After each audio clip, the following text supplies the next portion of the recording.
Dobar dan i dobrodošli u našu virtualnu učionicu u ateljeu. Danas ćemo malo spomenuti omjere, a onda ćemo se baviti kolorističkom perspektivom i slikarskom teksturom. Idemo. Krećemo s slikanjem.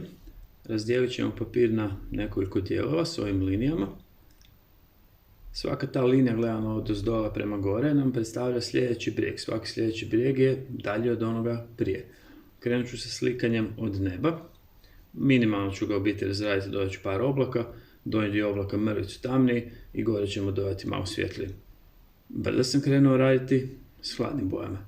I sad ćemo vidjeti u biti kako se spuštam prema donjem dijelu slike, da boje postaju sve toplije. Ispod toga je zelena koju sam dodao malo više narančasti.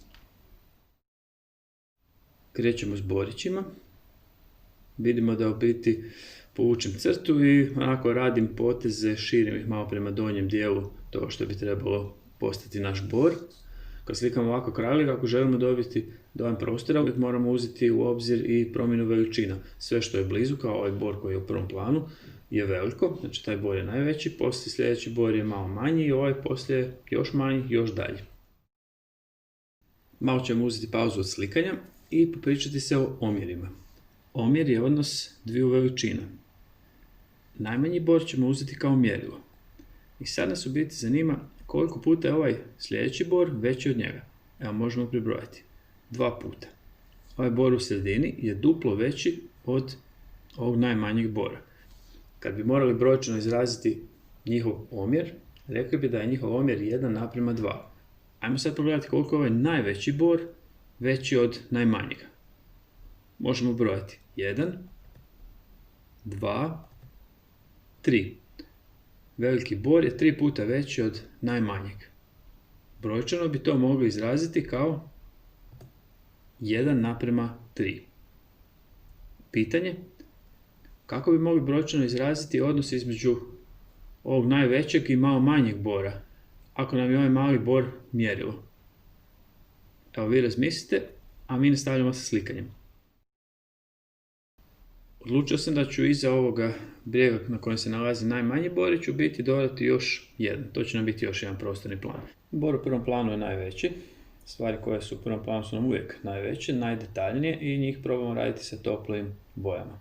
Ova prva dva bora koje su najbliža, znači prvi plan slike, njih sam u biti prošao s malo debljim slojem boje. Vidjet ćemo da ćemo to iskoristiti kad se slika usuši. Nakon što se slika usušila, proći ćemo sve s bijelom bojom, ali nećemo pokriti sve.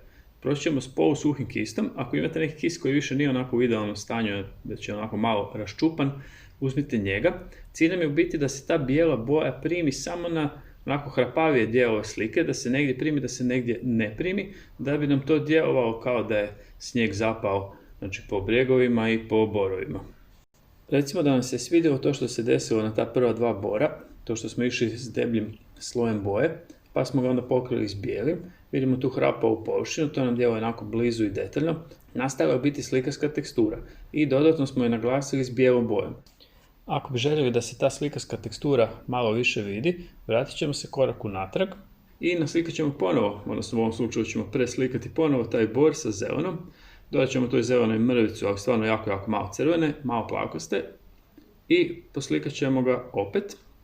Koristit ćemo raščupani kist, išćemo na onako deblji sloj boje, slijedit ćemo otprilike oblik tih grana. Na taj način stvorit ćemo hrapavu površinu, doći će do slikarske teksture i kad se to sve osuši, onda ćemo proći ponovo s bijelom. Osim rada s kistom, možemo se malo poigrati s slikarskim lopaticama.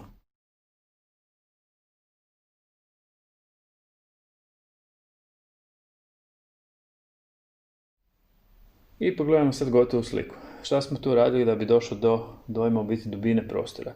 U prvom planu sve je u biti veće, sve je toplije i ima više detalja.